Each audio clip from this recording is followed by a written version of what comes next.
afraid of holding this. Do it this way. Family is family.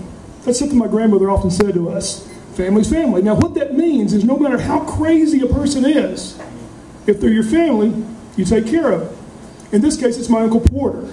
Now Uncle Porter, he's not what you would call a blood relative. He's what you call a family member that was kind of endeared himself to the family. You know, a friend of the family or a neighbor can endear yourself to the family to the point that you become one of them. That was Uncle Porter. Now Uncle Porter grew up with my mom, and he and her and his sister, Miss Penny, and I'll talk about Miss Penny later. She's a stick in the mud, but we'll get to her in a second. Anyhow, Uncle Porter and my mother grew up together, and Uncle Porter was known about town as the flashiest dresser in town. That man dressed to the nines. Whenever you would see him in his polished shoes, pressed slacks, a perfectly starched shirt, and you would always see him with that bow tie. And for a living, he worked at the hardware store.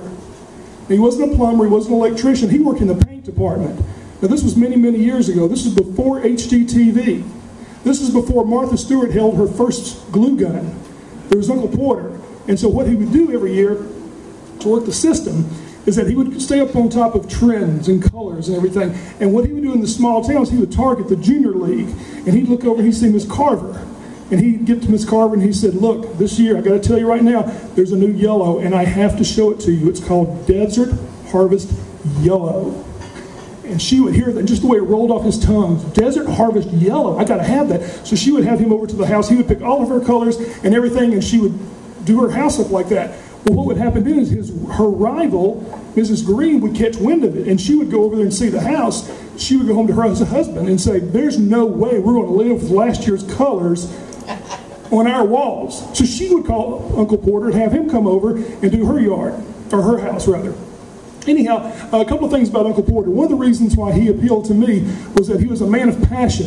He explored the world. He would go on these amazing vacations to all over the world, Hong Kong, Tokyo, Europe, South America. And he would come back and he would tell us these stories of the people that he had met and the places he had gone, the food that he had eaten. And he wanted to share that passion with us. So he encouraged us to take part in the world, get out and read, open yourself up to the world. Every summer when the bookmobile would come to town, he would always tell my aunt, make sure you go take him to the bookmobile.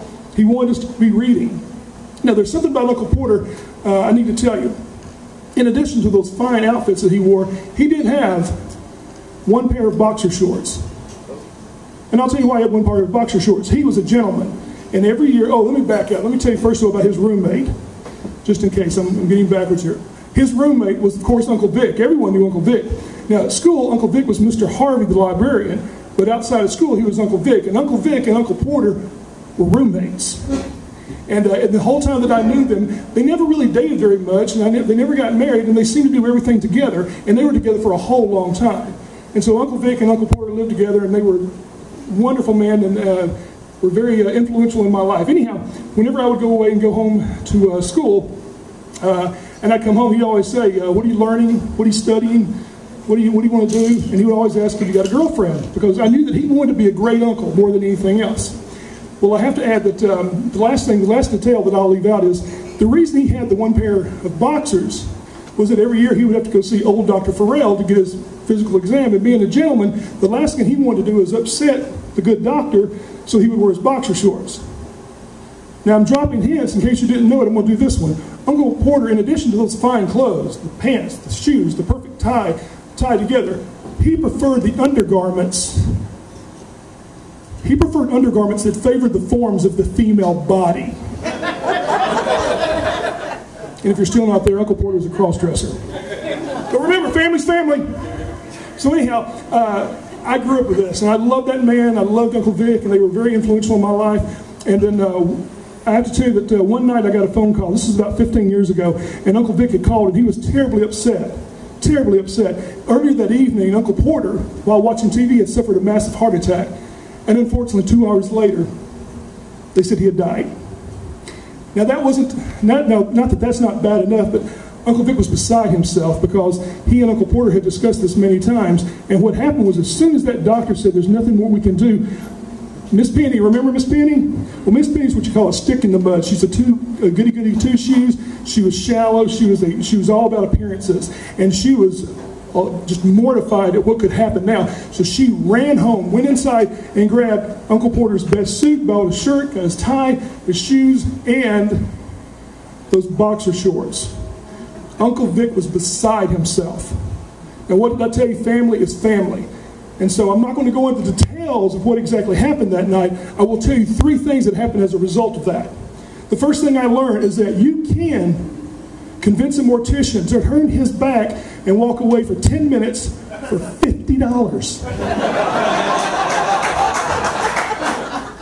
The second thing I learned, and we're all adults here, so we can talk like this. I have learned that it is far easier to remove the bra from the body of a consensual female than it is to put a bra onto the body of a dead man.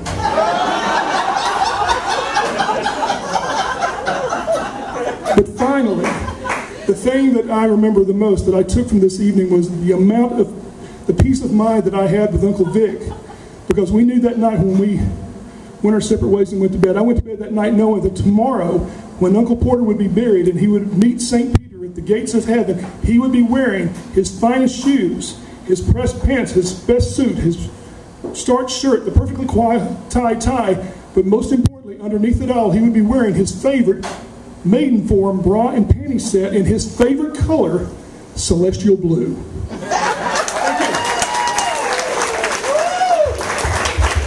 Bryan Dodd.